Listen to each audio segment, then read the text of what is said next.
La noche se acabó, pero tengo otra vez contigo. Le doy gracias a Dios, siempre pasándolo contigo en la playa, devorarte como el sol de la mañana, viajando todo el día sin drama, solo tú y yo.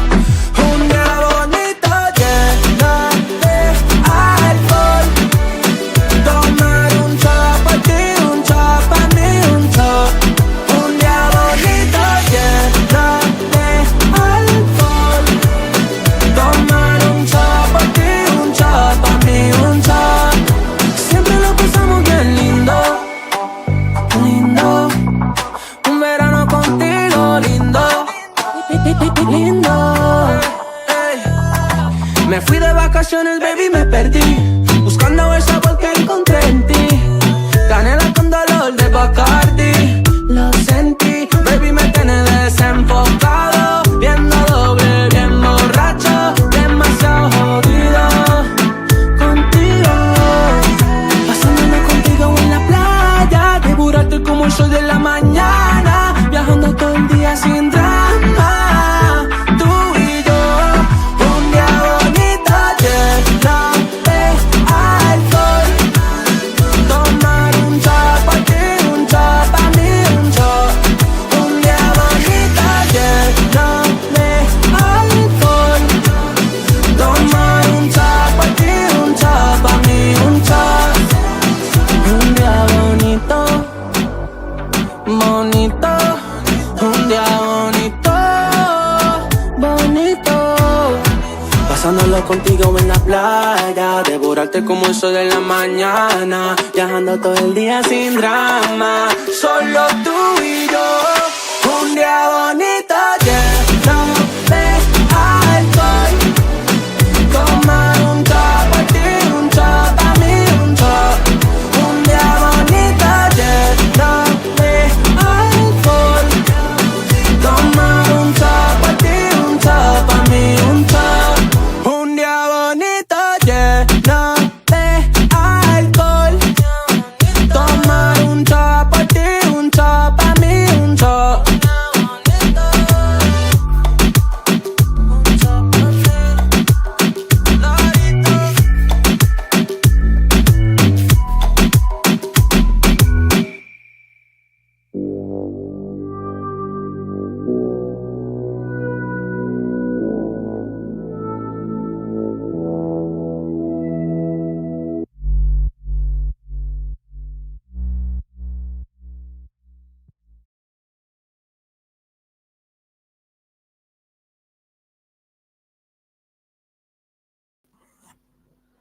Hello, everyone. Hope everyone is doing well. Please put a 1 in the chat if you can hear me. Glad to be back. Okay. Let's get this show on the road because we ain't had a show for a few days.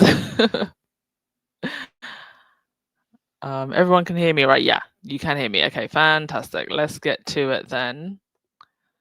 Thank you for all streaming in. 100 already in the chat. Appreciate you always. Yeah, it's almost 3 a.m. here in the UK, and we know how Anne gets when she does an early morning podcast. Why am I up this early? Because I cannot sleep.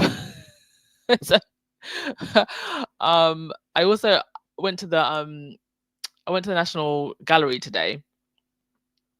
They have a really beautiful picture of Diana. I actually took a picture next to it, but I didn't manage to get it on the screen. I'll show it to you tomorrow. And I, of course, am obsessed with Tudor England. So they had all the portraits from Tudor England, and it was like the history of the UK, like from Tudor times going all the way to modern times. So it started with Tudor England, and then it ended with like very like more modern photos. And actually, one of them was the photo that Miss Anne Harriam, friend of Harry and Meghan's, took of Marcus Rushford. So it's definitely worth going to the portrait gallery, by the way. There's also a picture of Kate. the one that they took for, I think it was her 40th birthday or something.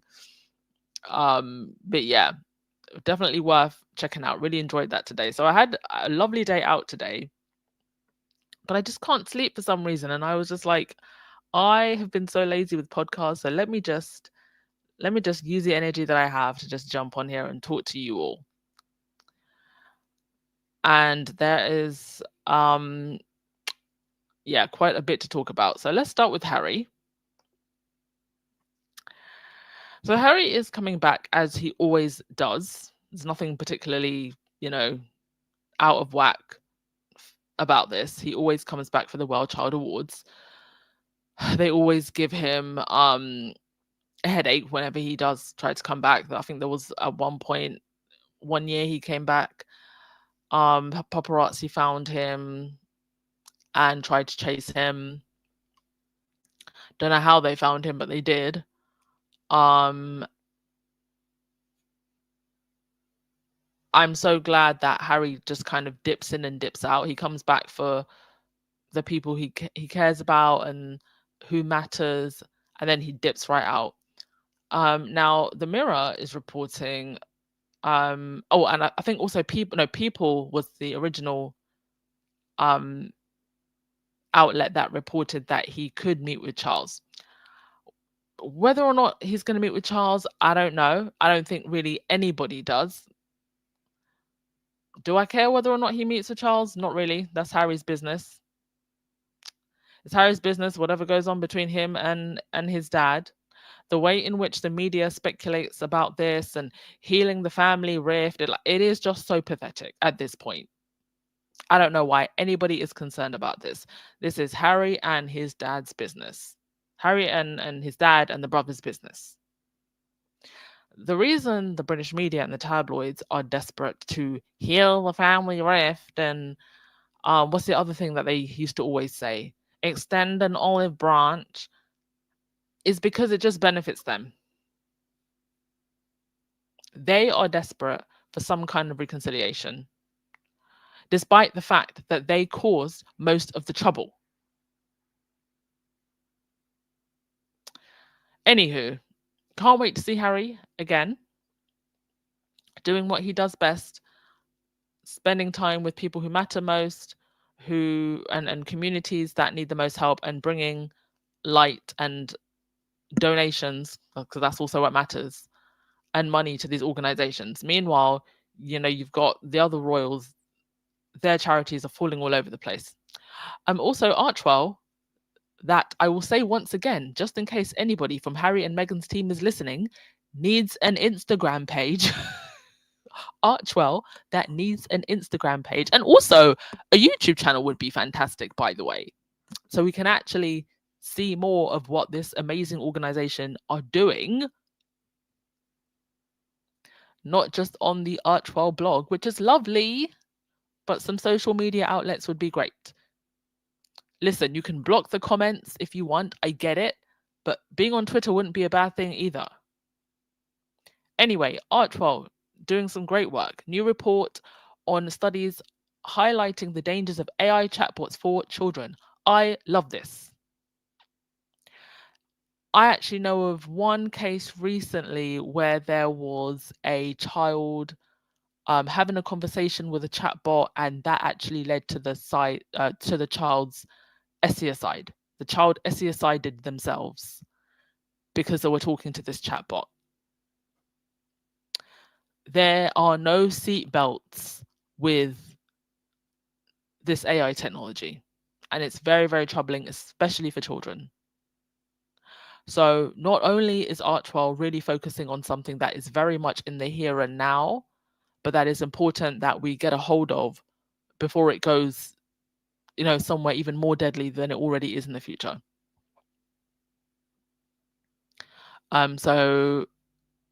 And they've also added in the Archewell article, if you go to the website, tools for families and parents. So if this is something that you feel that you're struggling with, or you have children and you're worried, they've got resources there, and they go into different studies, highlighting that the way in which the AI chatbots built into things like Instagram and Facebook can coach teens on things like SESI, self-harm, eating disorders. I've also heard that apparently if the algorithms can pick up on certain things, like if you took a selfie of yourself and you deleted it very quickly, that can trigger the algorithm to think that you're having like body image issues or something, and then you start getting fed certain ads or certain accounts to do with beauty or fashion, which is insane. Like, this is how crazy this has gotten. So obviously be mindful if you have kids, and also be mindful for yourself if you're an adult,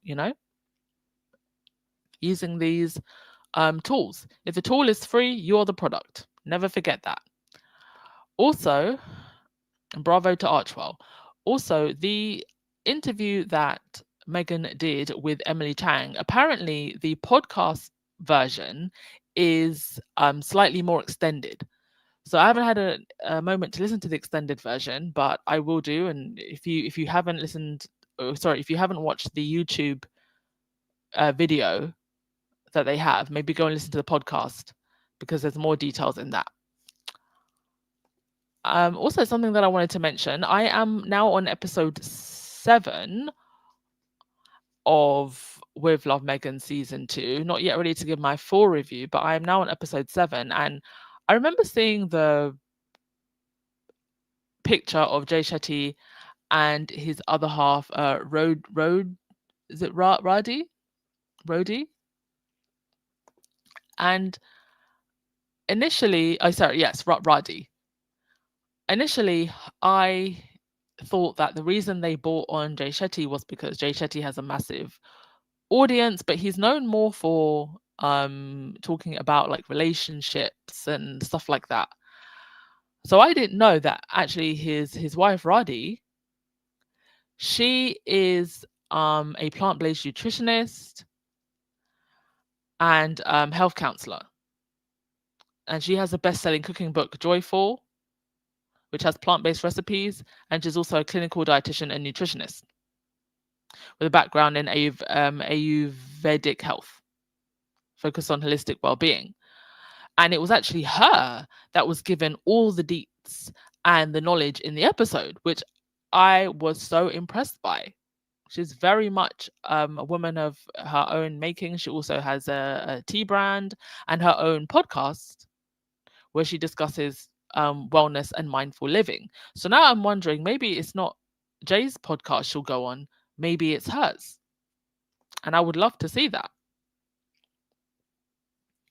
So I'm enjoying it so far. I have not yet gotten to the episode with Jose Andres. I have seen the pictures from it. Y'all, there are sea urchins. They have sea urchins in that episode. Let me tell you something. Me and seafood, we don't have a good relationship. I find crab to be too salty.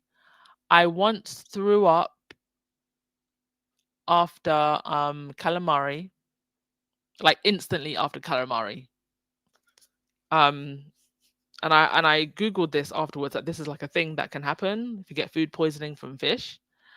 I once had a date take me to like a really nice place, and I had octopus, and that is the only time I've ever liked octopus. I otherwise just find it chewy and weird. I also just think it's kind of weird to eat an octopus. I just think they're very majestic creatures. I don't know why you'd want to eat an octopus or a squid. Squid, just chewy and gross. So I don't have a very good... Oh, and I also tried oysters once. And I was like, oysters are a scam for rich people. It's gloopy sea snot that tastes bearable if you squeeze a lemon over it. Like, I am not a fan. I was not a fan. So, Janita, you're asking me, how do I feel about scallops? Actually, never had them. Maybe I need to try them. Maybe that will be the one seafood that I like. I also haven't tried lobster, but apparently Harry hates lobster. Maybe I don't know. I don't know how he feels about other seafood, but me, I am not a seafood person. But I I'm willing, if I'm taken to a nice 5-star place, to maybe try the sea urchin. I haven't actually watched the episode. I've just seen the pictures, but I'm just like, ugh. just like just like the look of it. The look of it. You know how some people feel about like lambs and sheep and cows, and they just love the lambs and the sheep and the cows, and that's why they're vegetarian. Maybe that's just my thing with sea creatures. I'm just like, I love the fishies. Why would I want to eat you? The only thing I can really bear is salmon. Aside, and then maybe like fried cod, like with chips. But I feel like salmon and cod, they're kind of like the chicken of the sea. I can't. I was also thinking about, where have I actually ever seen sea urchins? Like, it's quite a delicacy. Maybe at Harrods. Um, what do y'all think? Are you gonna try the sea urchin? Are you gonna go to your speciality market and try to cook a sea urchin? It looks like a yellow tongue. Apparently, it tastes buttery and seaweedy. It's not something that I'm gonna try at home. I'm gonna have to go to a nice top of the creme de la creme place, Michelin star, to try a sea urchin. The sea urchins made me turn away.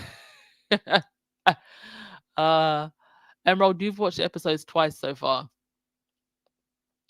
I'm definitely gonna watch the Chrissy Teigen episode again, because that bread, I didn't know it takes quite a few days to get the bread right.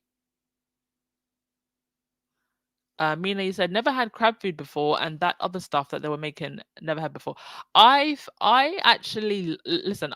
One thing about crab, I liked the texture, but I found the taste too salty. Yes, please do keep streaming it, guys. Make it number one. Anne Marie, raw fish, yuck. Suzuki said, I don't eat seafood either. Snow crab and oysters are awesome. Well, I don't know what type of crab I had. Don't know if it was a snow crab. To be honest, I'm yet to try lobster. I feel like lobster is the final boss. But I'm gonna go to somewhere nice.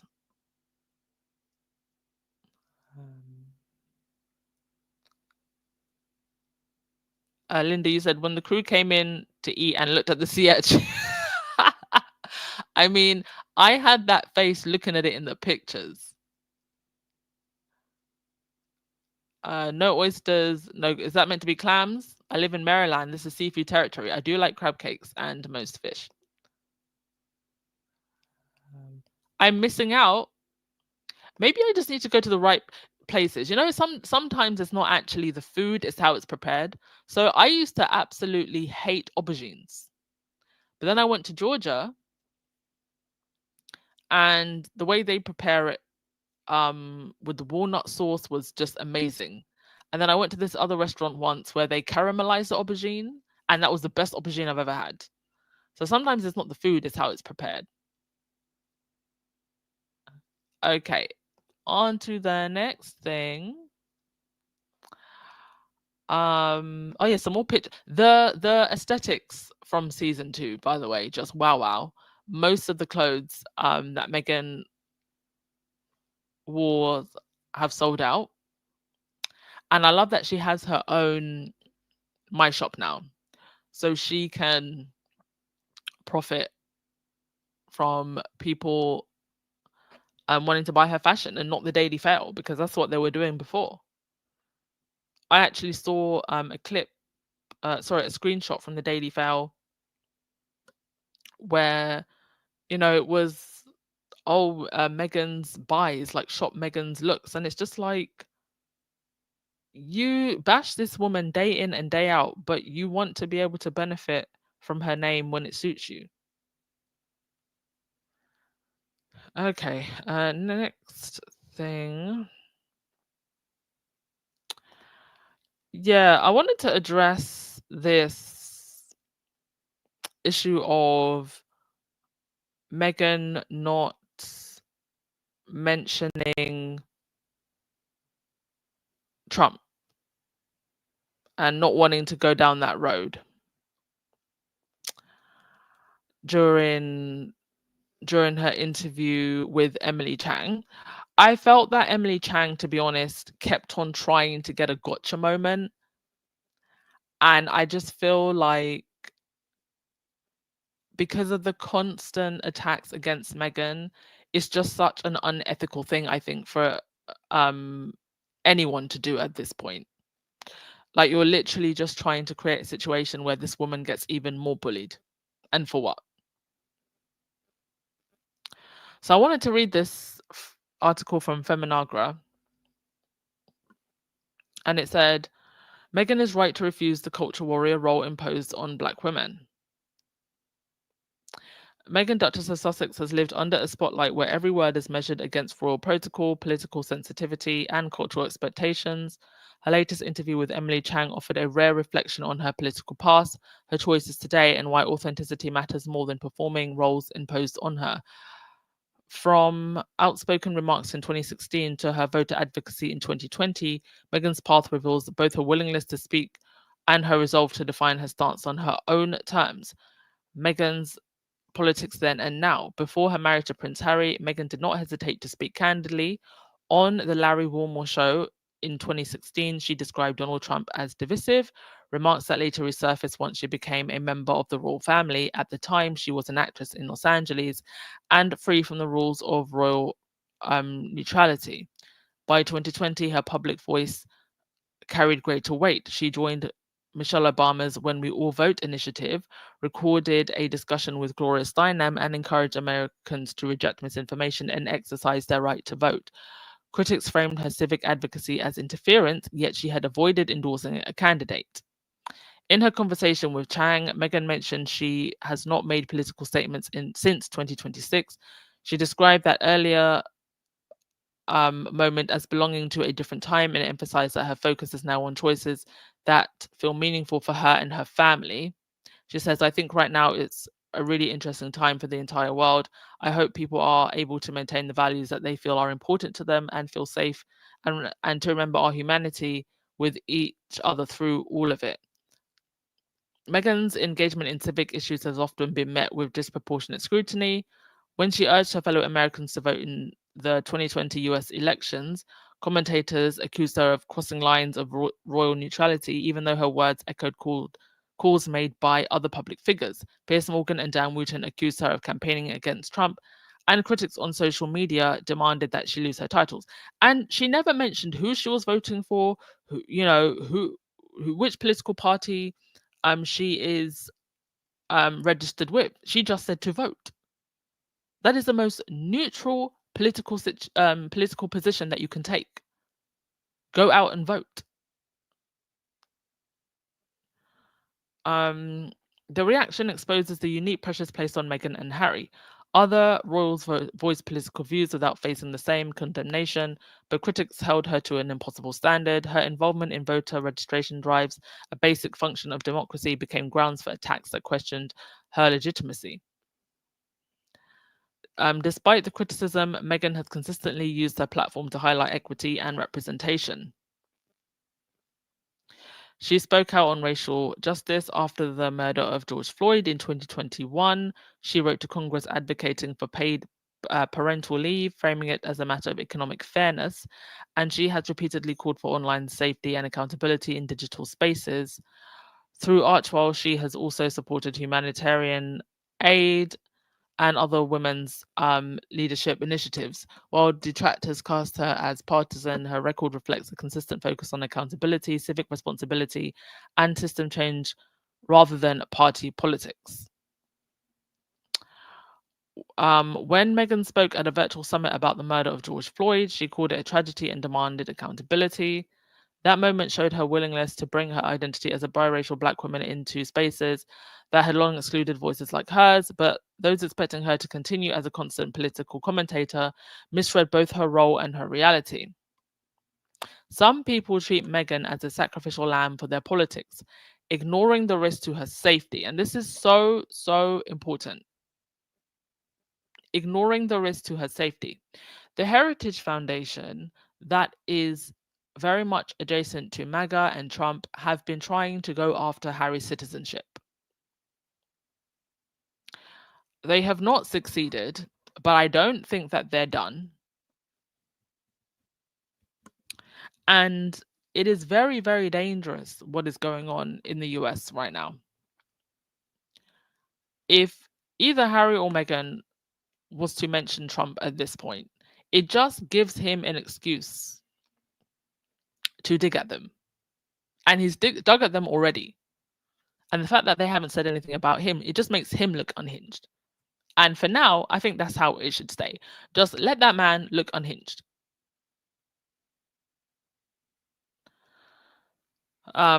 She's a mother raising 2 young children while navigating the scrutiny of being married to a man whose father is king, serving as head of state in the UK and several Commonwealth nations. Her circumstances are no longer those of a single actress in Los Angeles. The risks are far greater today. Calls for Meghan to re-enter partisan politics are also ignore the climate she would face. Under Trump 2.0, who has a history of publicly insulting her, any comment would be seized upon as a distraction from his own failures. Exactly. From the Epstein files to discontent amongst his base, he would eagerly weaponize her words for headlines and outrage. And it would put other headlines that need to be front and center to the side. That risk is real and it directly endangers her family's safety. The pressure on Meghan to be the voice of resistance speaks to a wider problem. Black women, where is the picture that I had? There we go.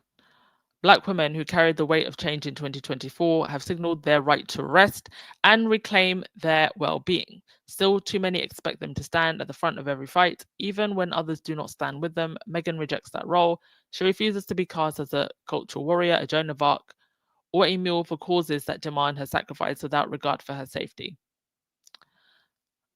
This is not abandonment, it's accountability. Meghan's responsibility lies first with herself and her family, not those who wish to use her as a symbol. And she's already used as a symbol, by the way.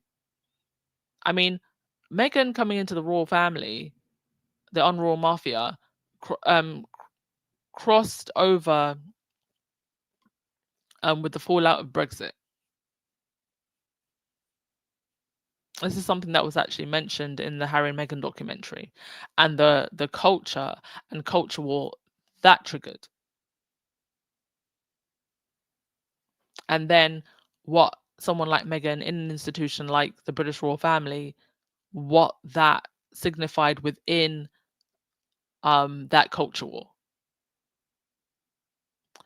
Politicians and institutions hold the power to deliver change, expecting a mother whose existence already sparks hostility to bear that weight is neither fair nor just. Her political journey shows the impossible double standard faced by women in public life. She has spoken boldly when it mattered and stepped back when her priorities shifted. Critics will continue to demand extremes, but her refusal to conform reveals the deeper truth. Her politics cannot be separated from her authenticity. In a culture that thrives on turning women into symbols, Meghan Sussex's choice to remain true to herself is not a weakness. It is the most powerful stance she could take. And mind you, we don't know what Meghan's doing behind the scenes, and Harry for that matter, and whether or not that will change in the future. I thought that was a brilliant article by Feminagra and very fair. I don't think anything actually good would come of Meghan saying anything at this point about Trump. I think some people feel because of the position that she's in, oh, if she says something, Meghan saying something is gonna do what exactly? What is it gonna do? It's not gonna get Trump to leave the White House. Sometimes you need to be careful, especially when you are in a position like Meghan, not to just give other people power. I feel like right now, actually, if someone like Meghan wants to say something, it would just give Trump power to cause a distraction, like the article said. It wouldn't work in Meghan's favor, and it wouldn't actually do anything for anyone else, for any Americans. It wouldn't. That's just my 2 cents.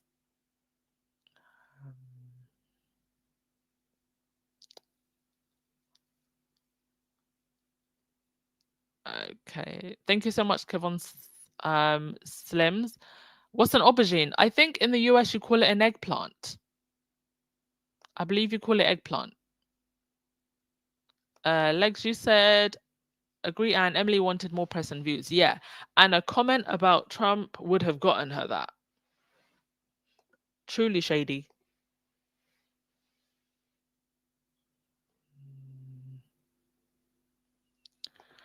Wanda, you said no need for Meghan to enter the fray at this moment. She didn't take the bait. Yeah. There will be a time where I think it would be safer for her to say something if she wanted to say something. But I don't think it would actually be that impactful in any way at this moment in time if she did. And I also think it wouldn't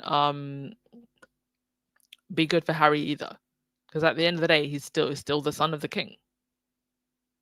And then you'd have the right-wing media in the UK saying something about it.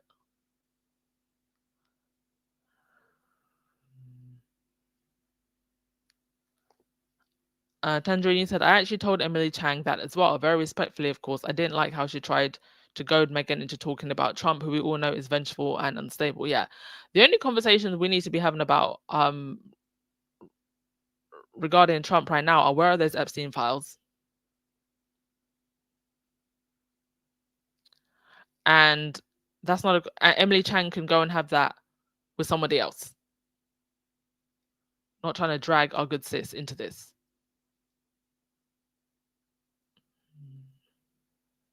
Yeah, she wasn't there to discuss Trump. Like, what the hell?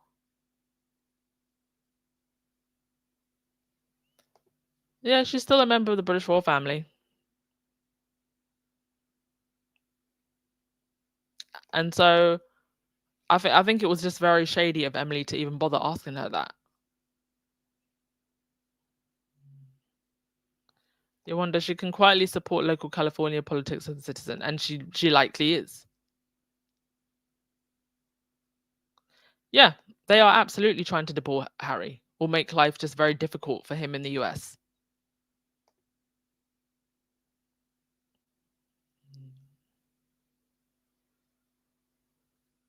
Yeah, she was trying to be slick with her trick questions. Let's see, I wish Dan Wooten and Piers Morgan would get a slick life. Dan Wooten recently took a video from a black woman, an American black woman, and used that video in his show, and tried to twist what that woman was saying. And then that woman then went on TikTok and I think she was threatening to report Dan's video or something. Yeah, he's still around doing his nonsense, but definitely not what he used to be. I don't think he'll ever be allowed back on GB News again, or any of these right-wing larger platforms again. Piers Morgan is slowly just withering away. I don't give Piers Morgan's career another maybe 5 years at best. I think especially once Trump is out of office, and mind you, a lot of Trump's own base is turning against him at this point. So Piers Morgan is on his last legs. I don't think that we've seen the end of Piers and Harry's fight against the tabloids. I think there is still karma coming for Piers Morgan in that regard.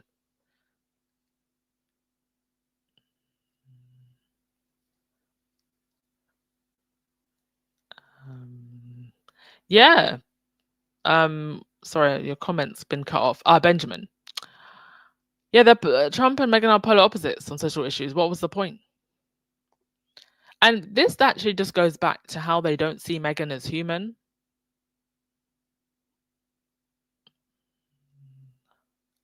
They just want to use her. And if that means endangering her, they don't care. I mean, didn't Stephen Colbert recently just have his show cancelled, and he's been threatening other people as well? Then you got all the things with the raids going on. I mean, yeah, Meghan chooses her own battles. We don't choose them for her. She left that behind in the UK. She's in the land of the free and the home of the brave, indeed.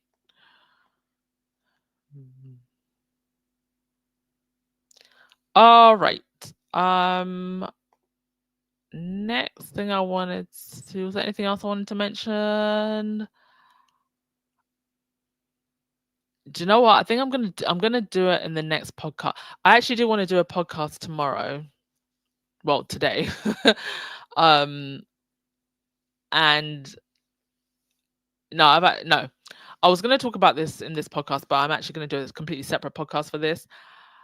There's been some interesting articles about Diana. There's obviously, anniversary of when she passed away. I think more people I think people have always questioned Diana's passing, but I think people are questioning it now more than ever because of the situation with Harry's security. So I wanted to talk about that, but thinking about it, I think we'll have a whole different podcast on that, because I think it would need its own podcast to talk about it properly. But with that, I will let y'all go. Thank you so much for coming as always. Thank you, those of you who donated. Thank you all also to those who donate through things like Buy Me a Coffee after the show. I don't always see them when we're still on the live, but I see them after, and I absolutely appreciate them. All right, everybody, I will see you later. Ciao.